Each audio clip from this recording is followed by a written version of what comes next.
So returns to the United States, appointed a missionary of the American Board of Commissioners for Foreign Mission. They weren't good at names back then. The American Board of Commissioners for Foreign Missions, marriage and ordination. He'd met a young lady named Anne Hasseltine. Here's one of the interesting things about Judson's life is the women that he marries 3 because they keep dying on him, not because he's a polygamist.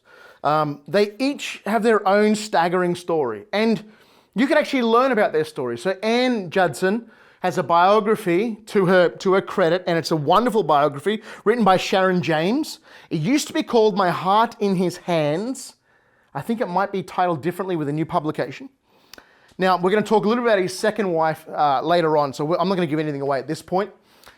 But he meets this Anne and he wants to marry her, but he realizes he's going to the mission field where he might not last a year or two. So the proposal is pretty grim, right? Can you come to the mission field with me where we're both probably just going to die in short order?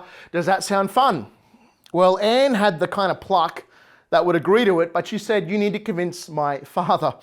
So let me give you a sense of the letter that Judson wrote Anne's father to convince him to give up his daughter for missions. I'll read it to you verbatim, at least a paragraph. He says, I have now to ask whether you can consent to part with your daughter early next spring to see her no more in this world. Whether you can consent to her departure for a heathen land and her subjection to the hardships and sufferings of a missionary life. Whether you can consent to her exposure to the dangers of the ocean, to the fatal influence of the southern climate of India, to every kind of want and distress, to degradation, to insult, persecution, and perhaps a violent death. Can you consent to all this for the sake of him who left his heavenly throne and died for her and for you, for the sake of perishing immortal souls, for the sake of Zion and the glory of God? Anne's father agrees. It's hard to not, leveraging Jesus, it's hard to say no. Didn't Jesus die for you? Give me your daughter. Didn't the Father give his son for you?